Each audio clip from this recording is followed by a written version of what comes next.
Santa Cruz and Juliana have released the new 5010 or Furtado.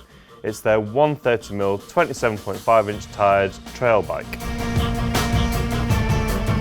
The new frame keeps their Vpp suspension, which has two counter-rotating little links linking the front and rear triangle, and gives 130mm of rear wheel travel paired with a 130mm fork.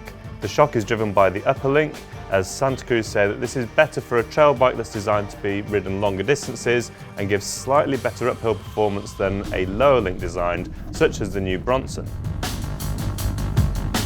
Bikes will be available with two different tyre width options. You get a standard one with, say, a 2.3-inch tyre, or you get a plus version which comes with a 2.6-inch tyre front and rear. However, the frame does have clearance for 2.8 at the back. Top-end options from both brands come with Santa Cruz's Reserve wheels. If you go for a standard tyre width, you get the Reserve 27. This rim has a 27mm internal width. The Plus bikes come with the Reserve 37 wheels, and these, as you might have guessed, have a 37mm internal width rim. They're relatively light and they're pretty stiff as well, but those widths give a decent bed to the tyres, so you get plenty of volume, which gives plenty of comfort. What you'll also find on some of the higher end build kits is that you get a piggyback shock.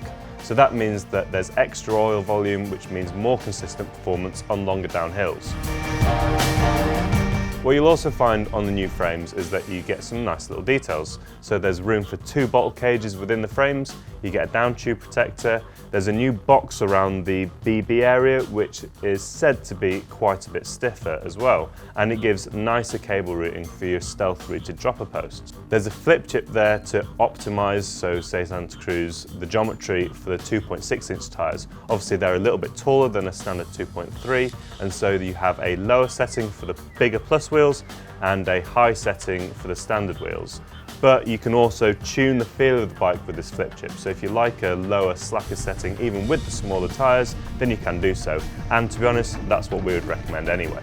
And finally, one beautiful touch that we love to see here at BikeRadar is that it comes with a threaded bottom bracket, so there's none of this press fit nonsense. The BBs go straight in, they're easy to maintain, and in our experience, generally less prone to creaking. So this is a good thing to see. Santa Cruz and Juliana haven't gone crazy with the new geometry on the 5010 and Furtado. That said, reaches have increased by 15mm, so you get a 460mm reach in a size large. This is paired with 430mm chainstays for a reasonably balanced feel on the bike. The head angle has been slackened by 0.8 degrees in the low setting, and that's now down to 66.2 degrees, so reasonably slack. You also get a fairly low BB with a 20mm drop.